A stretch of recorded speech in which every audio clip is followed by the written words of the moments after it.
Buenos días. Qué alegría, ¿verdad? Qué alegría que todos se van de vacaciones menos los hombres de valor. ¿Qué nos pasa a nosotros? ¿Que no tenemos valor o que no somos hombres? Seguimos de vacaciones. Seguimos de vacaciones. Tendremos que moverlo, ¿verdad? Que toda la gente se va de cachondeo y, oyes, una barbacoa de vez en cuando no viene mal, ¿no? Muy bien.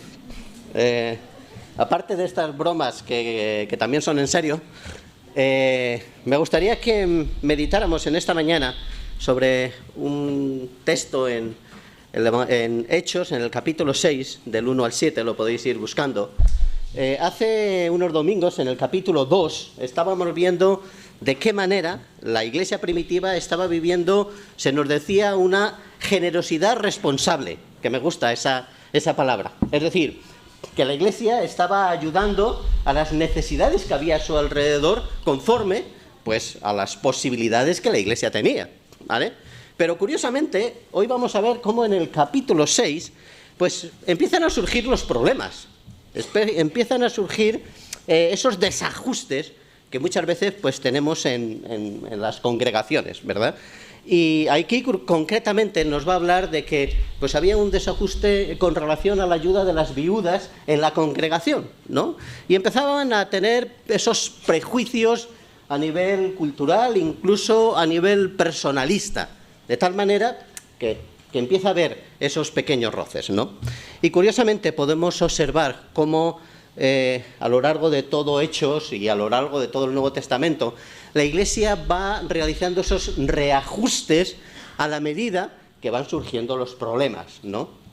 Tenemos que recordar que ellos vienen de un trasfondo judío, con una filosofía y un pensamiento, y tiene que haber un reajuste a los principios bíblicos que están surgiendo en ese momento. Y aquí vemos de qué manera pues tienen que hacer unos reajustes con relación a la problemática social manifestada por la situación de las viudas, pero también se vislumbra, porque es bueno decirlo y luego lo concretaremos después cuando leamos el texto, pues también se vislumbra que tienen que hacer un reajuste con relación al papel de la mujer en la Iglesia, ya que ellos, como decía, vienen de un trasfondo judío donde no se estaba considerando a la mujer ni se le estaba dando responsabilidad, estaba por debajo del valor del hombre, pero vemos de qué manera a lo largo de la palabra de Dios, pues la mujer, el Señor la manifiesta con toda la dignidad conforme al hombre,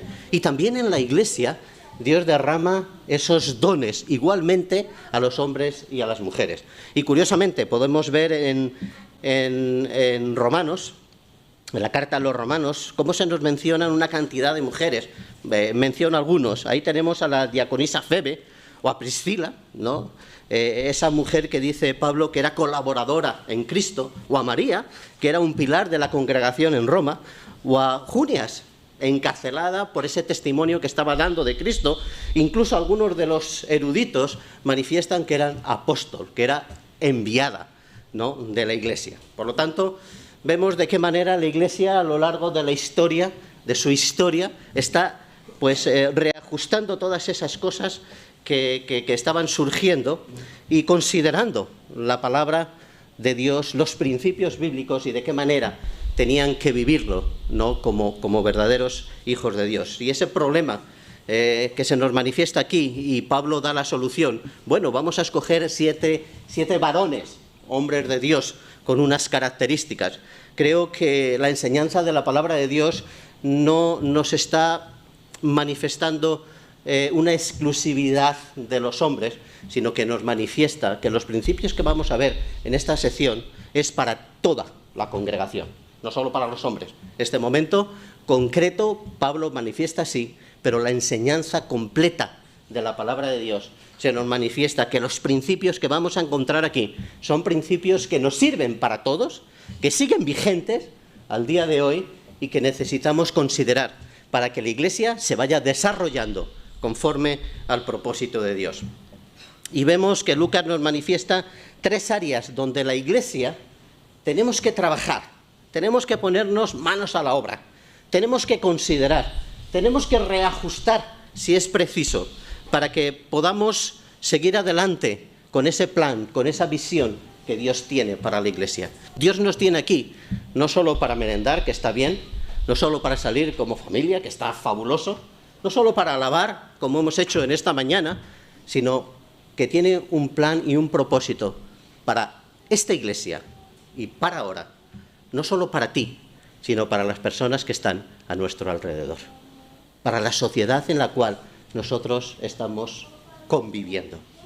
Y tiene un propósito que tenemos que ir reajustando conforme las características que tenemos y la situación que vivimos para que la Iglesia sea de bendición no solo para nosotros, sino de bendición para aquellos que están a nuestro alrededor. Ahora, ¿cuáles son esas áreas que tenemos que considerar? En primer lugar, el crecimiento. La Iglesia está en crecimiento. Un crecimiento bajo el mismo rasero. Cuidado, no podemos olvidar que la visión de Dios para todos, como hemos manifestado en esta mañana y se nos ha dicho en esta mañana, es por igual, dirigido en lo que tenemos en Cristo, no en las capacidades que podamos tener o no podamos tener cada uno de nosotros. Fijaos lo que dice el versículo 1 del capítulo 6. Por aquellos días, al multiplicarse el número de los discípulos, surgió una queja de parte de los judíos helenistas en contra de los judíos nativos, porque sus viudas eran desatendidas en la distribución diaria de los alimentos. La Iglesia crece, y en ese crecimiento la congregación empieza a ser multicultural. Es decir, que hay personas de diferentes lugares, de diferentes sitios, con diferentes costumbres, con diferentes filosofías, con diferentes visiones de las cosas. Y aquí se nos manifiesta como había judíos de Palestina que hablaban el arameo, que consideraban que las creencias que tenían, las costumbres que tenían como judíos tenían que ser muy celosas de ellas y no contaminarse con las cosas que estaban a su alrededor, y se mantenían fieles y firmes a aquello que creían en las costumbres antiguas del pueblo judío. Pero también tenemos los judíos de la diáspora, judíos que estaban hablando en griego y que no miraban tanto las personas que estaban a su alrededor, sino que se habían mezclado unos con los otros y, bueno, las costumbres de los extranjeros estaban llegando a la congregación a través de todos estos hermanos. La cuestión no es que haya unas costumbres o otras, o unas culturas o otras, sino que había un problema. El problema era que las viudas de un colectivo estaban siendo desatendidas por prejuicios culturales, por problemas personalistas, porque no vivían o no pensaban igual que ellos, y en definitiva había favoritismo entre ellos. Favoritismos llevados por la cultura y favoritismos llevados por la visión personal de cada uno. Y la cuestión es que los apóstoles tienen que salir al frente para solucionar ese problema. Y gracias a Dios, la Iglesia está en crecimiento. Y a la medida que está en crecimiento y el movimiento que tenemos mundial, pues vemos personas de diferentes culturas, de diferentes filosofías, de diferentes ideas que van llegando a la congregación. Y esto no es malo, está bien, eso es la Iglesia. Y si nos miramos a cada uno de nosotros, si miramos a esta Iglesia, podemos contemplar y tenemos el gran privilegio de ser hermanos de diferentes culturas, de diferentes países, de diferentes idiosincrasia, de diferente movimiento, visión y pensar, tanto bíblico como socialmente. Y esto es maravilloso. El poder tener hermanos de diferente cultura y de diferentes lugares.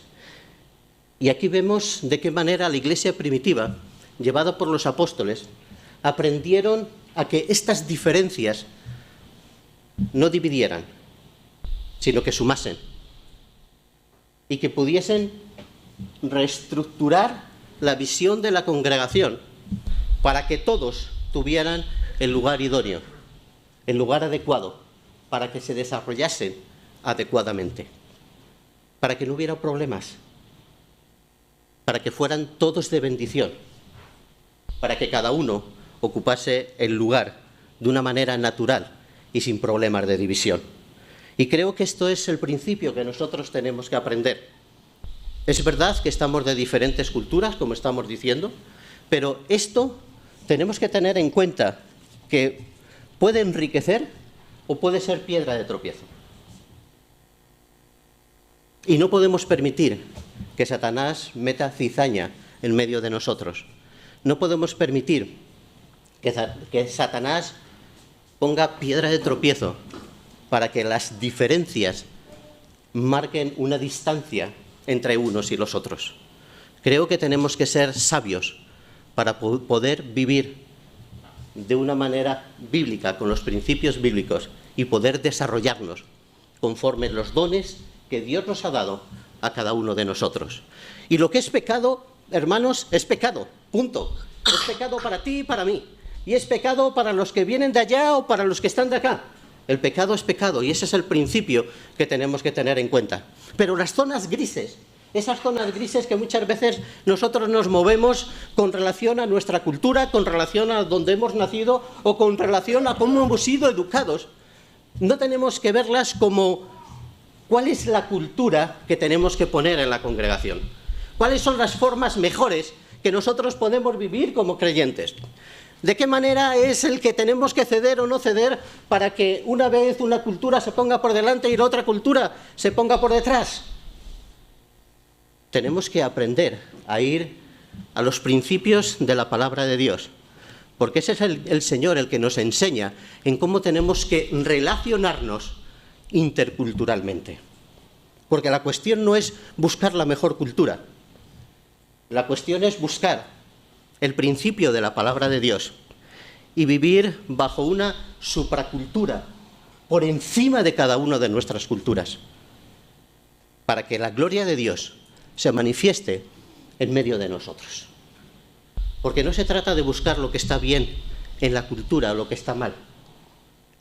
Se trata que yo, antes de ser español, soy hijo de Dios.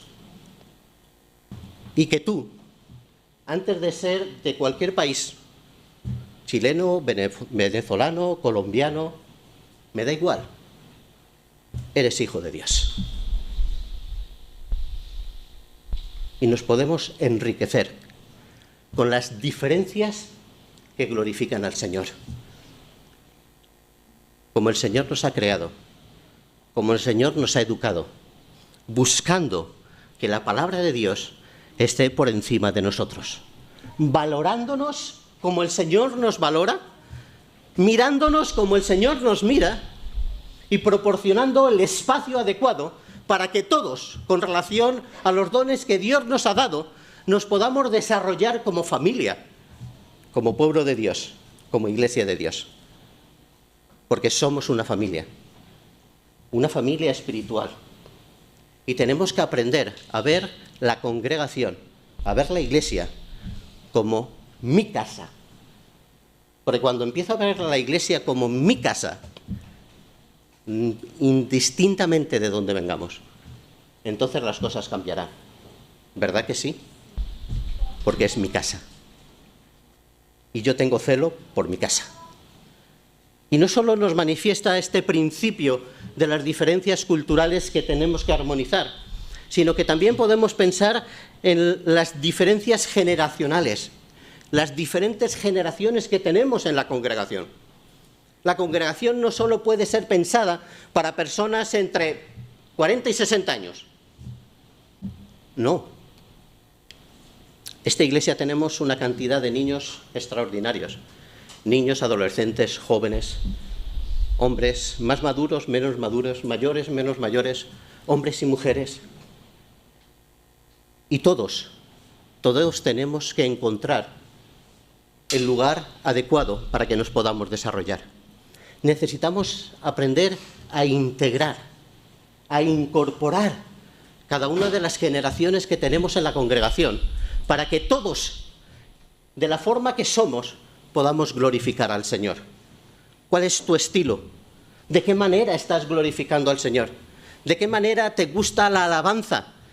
¿De qué manera manifiestas conforme tu carácter y tu forma de ser las grandes maravillas que Dios hace en tu vida y a través de tu vida?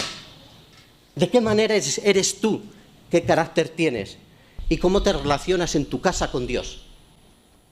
Tenemos que aprender, hermanos, a abrir esos espacios para que todos podamos desarrollarnos y para que todas las generaciones que componemos esta iglesia podamos tener nuestro espacio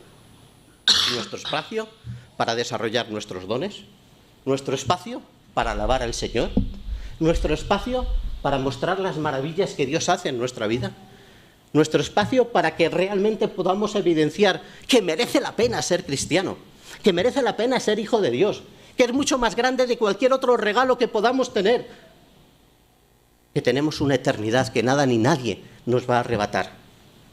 Y eso no solo lo tenemos que expresar aquellos que estamos en una franja de edad, lo tenemos que expresar todos, desde los pequeños hasta la persona más mayor. Y tenemos que aprender a dar esos espacios donde todos podamos acercarnos al Señor.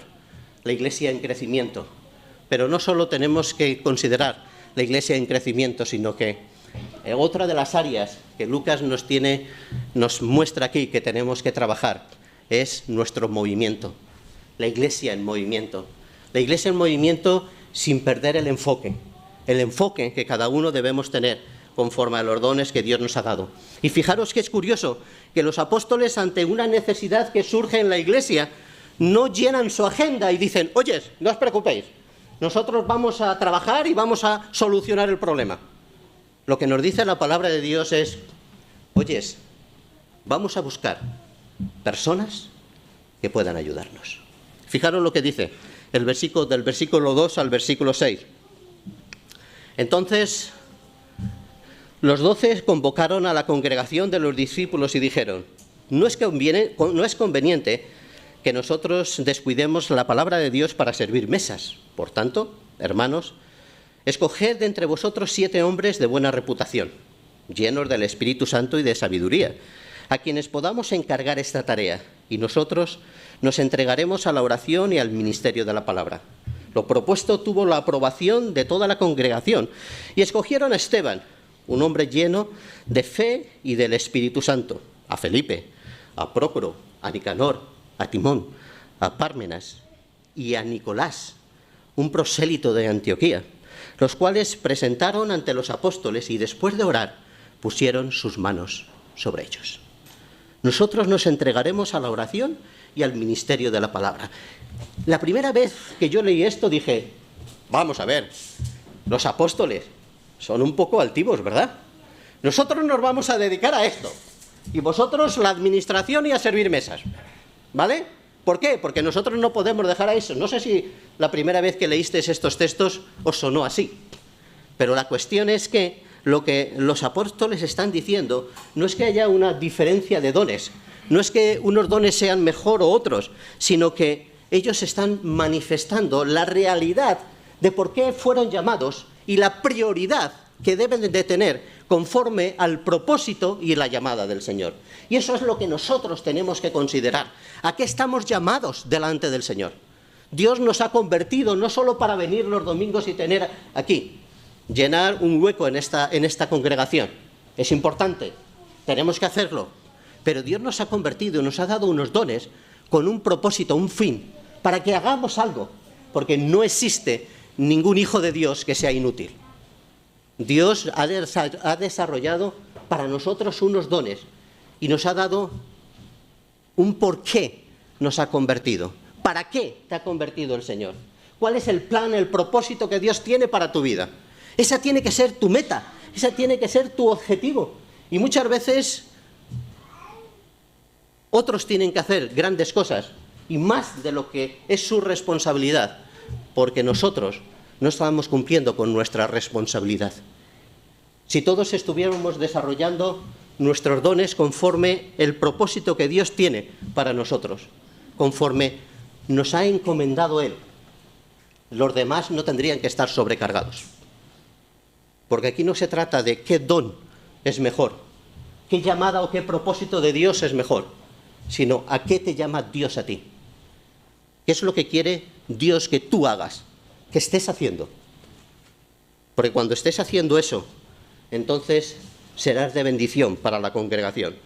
Y los apóstoles estaban mostrando con estas palabras no tanto la diferencia de dones, sino el carácter de aquellos creyentes que están desarrollando esos ministerios dentro de la Iglesia, que no solo se están dirigiendo a los ministerios de administración y de ayuda, porque cuidado, aunque estos 7 hermanos estaban haciendo esa tarea, se nos dice también, por ejemplo, que Esteban estaba evangelizando y denunciando el pecado del pueblo, de tal manera que calentó las narices a los sacerdotes y al final terminó apedreado. O Felipe que predica en Samaria, entendiendo que el evangelio no solo era para los judíos, sino también para el mundo entero. Por lo tanto, no solo es que estaba administrando dentro de la congregación y ayudando en la obra social, sino que también estaba proclamando la palabra de Dios y estaba manifestando la obra de Dios a través de su vida.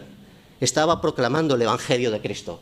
Por lo tanto, no tenemos que pensar que lo que los apóstoles nos estaban diciendo es que estos dones o que estos ministerios eran esenciales para, sino que nos está mostrando la característica que cada uno debemos de tomar, de ser, para poder desarrollar nuestros dones dentro de la congregación, pensando en la calidad interna más que en las cosas externas, buena reputación, llenos del Espíritu Santo y de sabiduría. Y en medio de nuestras diferencias, de nuestras luchas, de nuestras dificultades, de nuestros errores, hermanos, tenemos que tener una buena reputación delante de aquellos que están a nuestro alrededor. La gente tiene que ver nuestro buen testimonio. Y cuando fallamos o cuando pecamos, tiene que ver que nos arrepentimos. Y tiene que ver que nos superamos, que no quedamos estancados en medio del pecado. A la palabra de Dios la tenemos que poner en el lugar que le corresponde en nuestra vida, porque ella es la que nos va a dar sabiduría y dirección para que podamos no solo ser sabios en la sociedad en la cual vivimos, sino también ser sabios en la congregación y saber cómo tenemos que desarrollar nuestros dones. Y todo ello nos está diciendo dirigidos por el Espíritu Santo, porque el Espíritu Santo es el que tiene que marcar la dirección y la pauta de lo que Dios quiere en nuestra vida.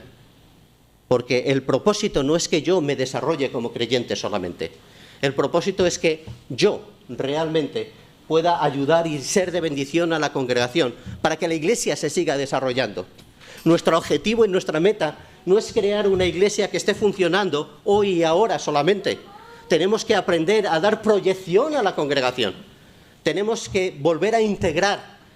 Me gusta esa palabra, integrar, incorporar a las nuevas generaciones que vienen después, porque tenemos que enseñar que todos nos desarrollemos,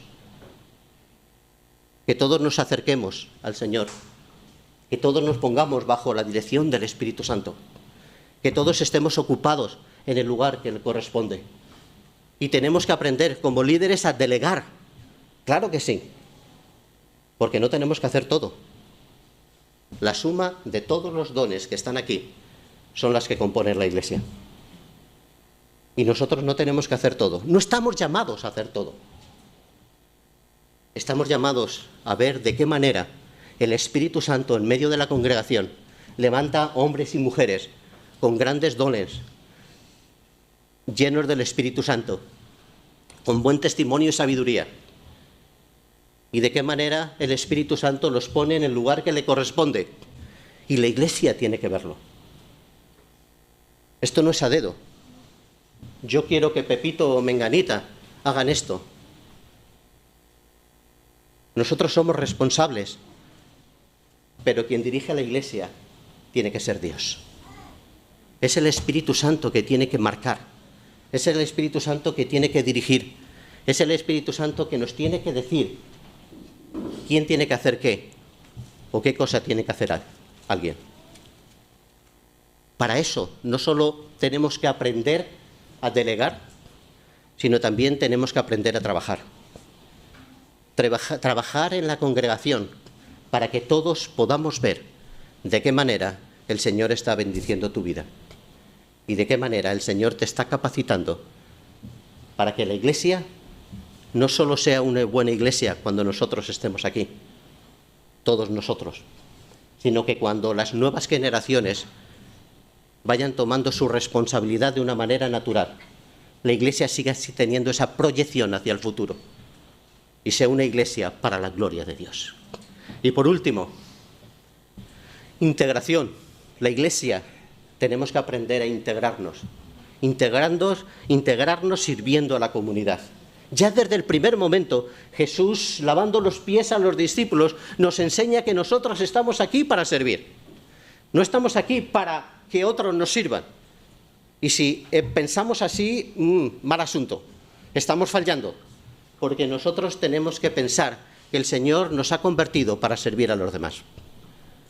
Y en ese servicio también tenemos que aprender de qué manera nuestra responsabilidad en la predicación de la palabra y nuestra responsabilidad en la obra social van paralelas. Fijaros lo que dice el versículo 7. Ahí cuando veíamos que Felipe y Esteban no solo estaban administrando la iglesia, sino también estaban testificando de lo que Cristo había hecho en sus vidas, cómo había transformado su vida. Dice, y la palabra de Dios crecía y el número de los discípulos se multiplicaba en gran manera en Jerusalén y muchos de los sacerdotes obedecían a la fe. Fijaros de qué manera, cómo ellos aprendieron a vivir en equilibrio entre la ayuda que estaban realizando y el testimonio y el ministerio, la misión que Dios les estaba dando. Y no podemos descuidar una cosa por la otra. Nosotros tenemos que aprender que estamos aquí para llevar a Cristo, porque el Evangelio no solo son palabras, es vida. Y tenemos que transmitir a Cristo, lo que es Cristo en nosotros. Tenemos que llevar a Cristo, pero también tenemos que llevar el amor de Cristo a aquellas personas que están a nuestro alrededor. Y tenemos que entender que lo más importante de una persona es su salvación eterna, es su cuidado espiritual. Y necesitamos transmitirlo a todos aquellos que están a nuestro alrededor y no nos podemos olvidar de ello. Pero también tenemos que comprender que la gente, igual que nosotros, tiene necesidades. Necesidades que nosotros no podemos estar pasivos ante la situación que está viviendo la sociedad que nos rodea. Tenemos un porqué.